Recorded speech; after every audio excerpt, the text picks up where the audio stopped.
Hey, Juice. Hey. So we're talking, and we got is it a new law coming out where you don't have to have the tax stamp for suppressors? Yeah, I think it kicks in January. You don't have to pay that NFA tax stamp. Is that part of the big, beautiful bill or something like that? Yeah, but it doesn't save you from all the paperwork you have to do to get it anyway. But it's going to be like if you just wanted to buy a handgun, it's similar paperwork, right? You still got to register it and stuff. Yeah. Yeah. But a a dealer I know, he said that he used to sell them, Liberty suppressors out of Trenton. And he said you could sell them, and they'd pay the little stamp. He'd have to pay, send his fees off or whatever. Yeah. He said it took 4 hours per it's purchase. Insane. Like they had it all consolidated in Washington State or something. It was considered a destructive item. Yeah. So it had to be like a live on the phone interview type thing. It said it was stupid. Yeah, so, but you're still going to fill out all the paperwork anyway. You're just not going to pay the money. Right. You got to register it. It's got to go to the feds. You got to have fingerprints.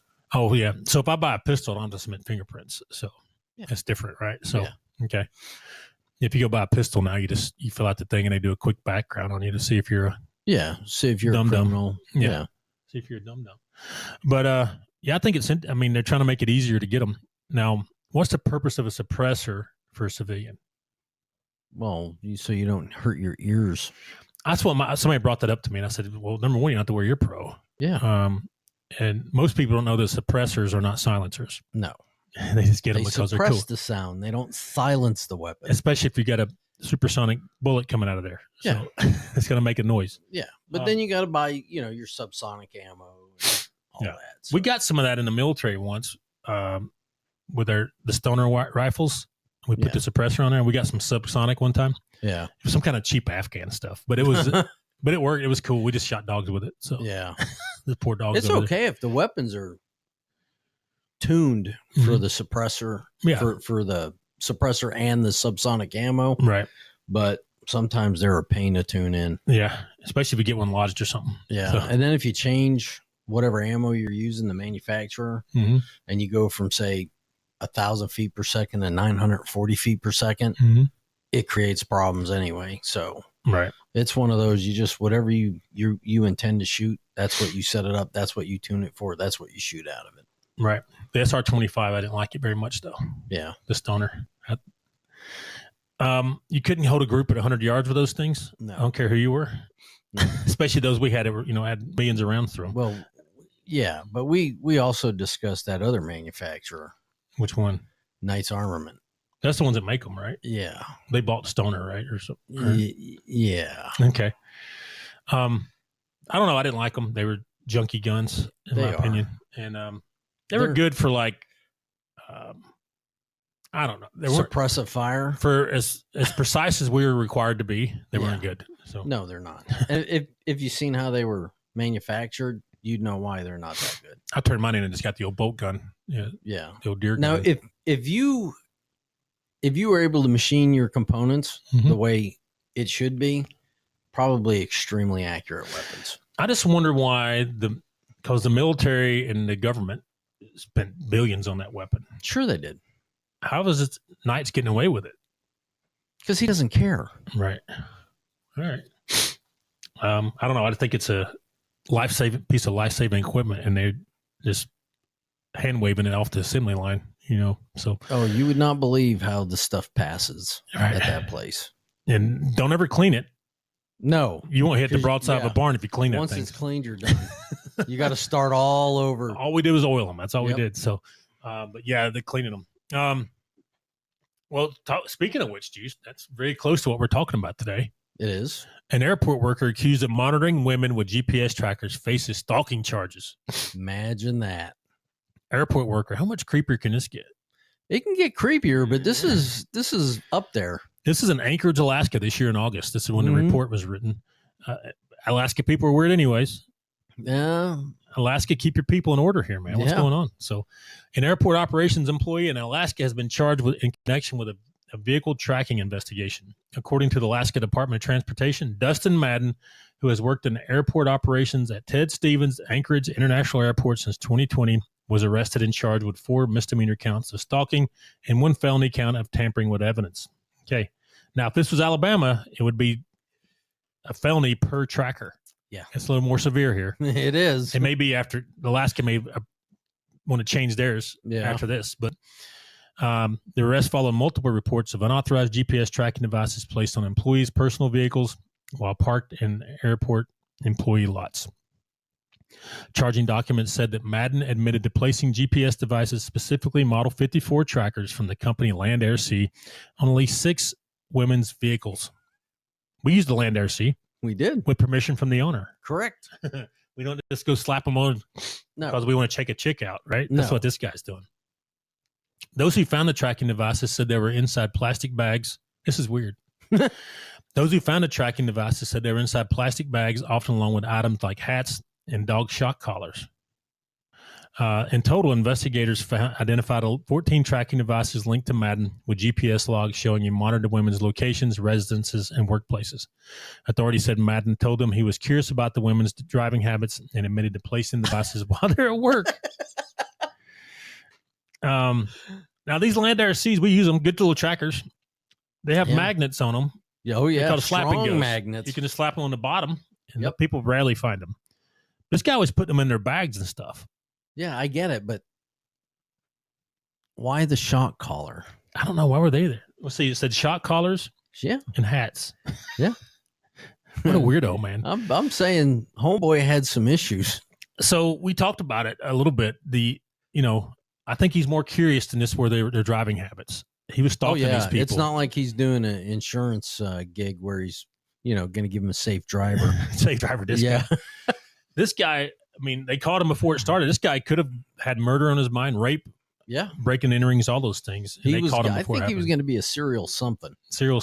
And Peeping Tom, you name it, right? Yeah. Let's talk about the Alabama code a little bit. It's more severe, if you notice. 2024 code, Alabama, Title 13A, Criminal Code, Chapter 6, offenses involving danger to a person, Article 5, stalking and aggravated stalking, Section 13A, 6-95. Electronic stalking in the first degree. It's a kind of a new rule. It is. They used to go off just case law, which didn't have any teeth to it. Now we got some good teeth to this one. So, electronic stalking in the first degree, a person who, without consent of the owner or except as authorized by law, places any electronic tracking device on the property of another person with the intent to surveil, stalk, or harass, or for any other unlawful purpose, is guilty of the crime of electronic stalking in the first degree. As authorized, provided in subdivision 2, a violation of this section is a Class C felony.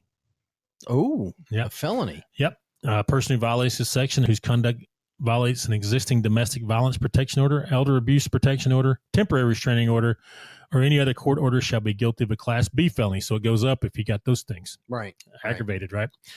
Any criminal proceeding brought pursuant to section, the crime shall be considered to have been committed on any of the following. It has the jurisdictions and all that stuff. All right. It doesn't have the thing, but I think it's up to 10 years that you can get. They're probably not going to get that much if it's your first time, but I think it's up to 10 years. I don't want to do any time in prison. I'm too pretty. You're too pretty. You have a face for, you don't have a face for prison? No. All right. Everybody, Mackie here with ShadowNet Investigations. I'm the lead investigator, and I'm here to let you know that we conduct premium digital forensics. Whether you're looking to recover deleted data from phones, tablets, computers, you name it, give us a call and we can help you out in recovering that data. Or if you think you're hacked, we have the tools and expertise to help you figure out who's hacked you and to find out how it happened, whether you need help with any digital forensic situation, recovering deleted data, hacking situations, or any questions you have about digital forensics, give us a call, 866-910-7499. That's a free consultation at 866-910-7499, or visit us at shadownetdigital.com. What do you think of that, Juice? You think this guy had murder, like he rape, had something all those on things? his mind. It wasn't just the safe driver discount. What did it say, 12 counts or 16? Something like that, yeah. Yeah, I mean, these things are easy to buy. You go on Amazon, they're $19. There's a Black Friday sale going on. They're good, too. They work, yeah. Yeah, they're really good trackers. Occasionally get a bum one that don't want to work, but for the most part, they work fine. I don't know. I mean, there's other ways to meet women. Mm-hmm. They're smaller than a hockey puck. Yeah. And they got a magnet, and you put them on. That magnet is strong. So we do it as a private investigator. We get permission from the owner. So that's a big thing, is ownership, right? Yes. So we got a couple. They're split up. They're married. They're getting divorced. They bought the car while they were married, and then they give us permission to track that vehicle. Is that legal? Yes. right? Even if their name's not on the title. Yes. We can get a little sketchy there. Yeah. Some lawyers get sketched out about that. They're like, if their name's not on the title, let's don't do it, blah, blah, blah. All right. And then, but we've done it both ways with permission from the owner. We put it in our contract. They give us permission to put GPS trackers on their assets. And it's fine. Never came back to bite us or anything. Now, I've had them, after they got divorced, I've had the person we were watching, because we didn't recover the tracker for whatever reason. Sometimes we don't. And call us a year later and said, hey, we subpoenaed this record. This tracker belongs to you. I was like, so? We've already caught you cheating. You know what I mean? Yeah. Like, whatever. Yeah. Do something about it. Because we put it on while he owned that car, you know? Yeah. So. I think there's a gray area, though. Mm-hmm. Even so, there's one case we thought she traded in the car. Mm-hmm. Do you remember that one? Yeah. So she traded in the car and the tracker was on it, but the tracker went dead. Mm-hmm. There's got to be mitigating circumstances or extenuating circumstances on those trackers. Mm-hmm. Like, are you actively tracking that person? No. Mm-hmm. We did. Case was over. We couldn't recover the tracker. We didn't know where the vehicle was. Yeah. And then you get in, those things last about 10 days or less, depending on how much they drive around. So, or maybe longer. Sometimes they last longer. They go.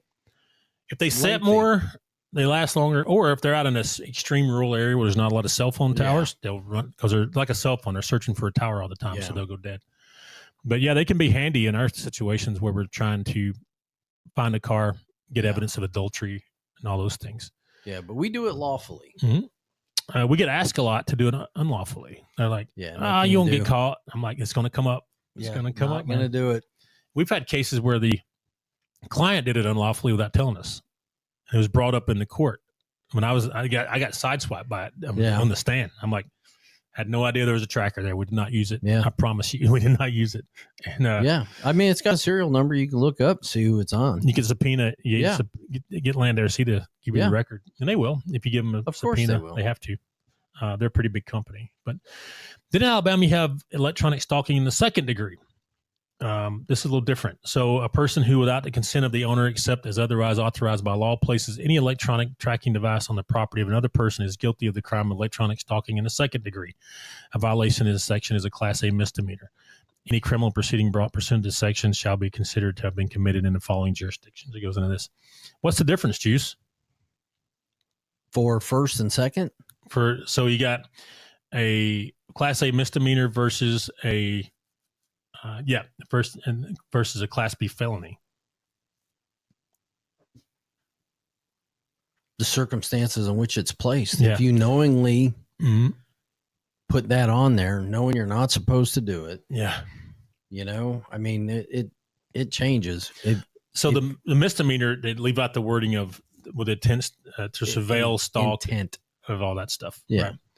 Right? Now, the whole intent of both of these was for when these people get these protection from abuse. Right, the PFAs. Yeah, domestic abuse issues, to keep people away from them, right? And we can get convicted of this as private investigators if we do it wrong. Yes. We can. And I got a stuffy nose, Juice. I'm sorry. That's okay. But it can come up. It comes up a lot. Typically when we gets to trial, the one lawyer tries to say, well, they're not engineers. They don't know the calibration of this tracker, so we can't use this as evidence. Okay. I've heard that before. Yeah. But we have video and photos of them doing what they were doing. So yes, it was like my camera was accurate that day. So, but it's kind of strange. It gets into it. Now this guy in Alaska, I think Alaska probably will look to strengthen their laws a little bit. They'll come up with something. Tennessee still has kind of a weak law on this as well. So yeah. You can't just track. I mean, we use the same rule. If you own it, you can track it. But if you do track somebody's that's not, you don't own, there's not a law that says, hey, you're going to prison. Or whatever. Mississippi has no law concerning this. So really? No. I didn't know that. Zero. Georgia has a pretty strict law like Alabama. So, and Florida does too. In some states, you can't use a tracker no matter what. Yeah. No GPS. They make it legal to transmit GPS signals or whatever. I just wonder how that guy thought he was going to get away with it. I don't know. He didn't read very far in the rule book. No. And it's weird. I mean, men and women do weird things to meet people. Mm-hmm. I get it. Right. But that's a little cuckoo for Cocoa Puffs. Right. I mean, stalking is weird. We did one on the stalking where it turns dangerous. Yeah. Yeah. I wouldn't allow my wife to break up with me. So that's why we're married. So. Yeah. Both mine got rid of me. Yeah. They were smart. I mean, back when we were dating, she was like, I don't know if I want to get serious. And I was like, well, you're not allowed to say that. So. Yeah. From now on, I'm only dating Smurfette. Smurfette? Yeah. Who's that? Smurfette from the Smurfs. She's a cartoon character. Exactly. Okay. See how safe that is? I got you. You talk about weirdos, geez. Hey, she ain't going to come after me for money and she ain't going to kill me. Right. All right. Well, that's all I got on digital stalking, Juice. You got anything else on it? I wonder if the Find Me on your phone. So that goes to hacking. So yeah, I thought we were done here, but we can go further if you want. No. So Find My Phone. I meant to ask you about that. What do you think about that though? The Find My Phone thing. Find My Phone. So like on the iPhones and Androids and all that stuff. So we ran across that. So it comes out of ownership, but there's another rule in the books about about unauthorized access and hacking. All right. And that's a federal crime too. Right. So if you don't own that device, it wasn't purchased as marital property, then you cannot it's considered you hacked that device and you can get in trouble for it. All right. At the least, what I've seen before is any evidence gathered because of that information, the location of the other person was thrown out. All right. And then at the worst, you could get slammed pretty good for hacking a device if you weren't authorized on that. Yeah, I think they would use stalking in there too. Mm-hmm. But even with like the air tags, yeah, they're real easy to throw on there. That's another one. So I found air tags in people's cars that were not married. Like, is their ex stalk them and they threw an air tag in the kids, like under the pad on the car seat. Oh yeah. Yeah. That kind of stuff. And I've seen that come up in court, and there's some lawyers could chime in here, but I've seen judges say, no, you can track your kid, but you're tracking your kid, you're tracking the other person too. So there's some gray area there that it could go either way, in my opinion. That's kind of sketchy though. It is. But yeah, we found them underneath the padding and crammed up in the car seats and stuff like that. I would still think that would fall under the stalking law, right. Electronic. Yeah. And if if you're not married or own that property, you absolutely cannot stalk it. So now ownership can get a little. It is what it is. If you own it, I get it. But if you don't, right. Keep your junk off of it, right? As throwing one of the Airlane C GPS trackers on there. Right. It is. All right. We'll get off here for now, but chime in. Let us know what you think. Talk to you soon.